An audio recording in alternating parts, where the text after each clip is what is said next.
Mon nom est Mélissa Nadeau, je suis propriétaire d'une entreprise de transformation et production acéricole à Piopolis. On a une érablière de 4500 entailles.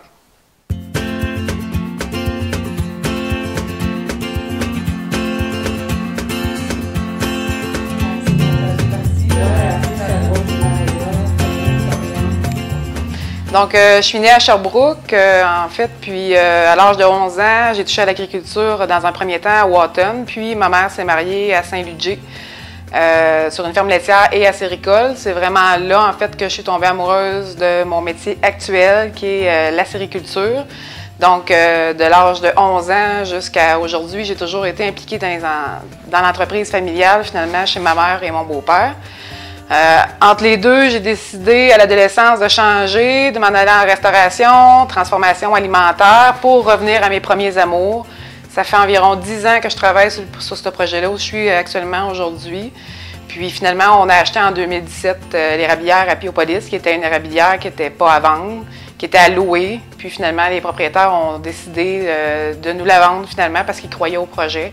Puis ils ont même décidé de nous aider là-dedans financièrement là, pour l'acquisition de l'érablière. En fait, on a été pigé pour le quota de démarrage, dans le fond, de relève. Ça faisait déjà 7 ans que j'attendais ce moment-là. Ça faisait déjà plusieurs années que le contingent n'avait pas été donné pour la relève agricole. Donc, j'espérais ardemment d'être pigé ce coup-là. Nous, on ne fait pas juste la production de sirop d'érable, on fait aussi la mise en marché, faire la transformation de vinaigrette, marinade, fleurs d'ail déshydratées, parce qu'on est producteur d'ail aussi. Moi, j'ai un DEP en production acéricole et en production de bovins de boucherie. Vu que je suis pas née sur la ferme, finalement, j'ai vraiment appris, on va dire, sur le tas avec mon beau-père. Moi, à 11 ans, j'avais les livres, j'étais dans les livres de comptabilité, à rentrer la comptabilité, et c'était là, dans le fond, des revenus puis de la vente de la ferme.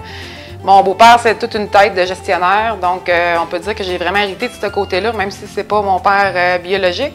On parle pas juste de base, on parle de base solide, parce que c'est pas juste de faire la production, mais en dehors de ça, il y a à peu près 50 de ton temps qui est de la gestion vraiment administrative, comptabilité, gestion. Ça reprend quand même une bonne partie du temps dans l'entreprise, en fait. Donc, c'est d'abord vraiment le milieu, un juste milieu, finalement, entre les connaissances techniques puis les connaissances vraiment au niveau plus financier, d'être capable de faire un plan d'affaires, d'être capable de revoir ses chiffres, ses coûts de production. Si j'avais un conseil à donner à la relève ou toute personne qui veut se démarrer en agriculture, moi, en partant, je suis actionnaire ici à 51 %, donc je suis majoritaire, mais j'ai un associé avec moi qui est aussi mon meilleur ami. C'est vraiment de bien choisir son associé si vous embarquez, ça a des plus.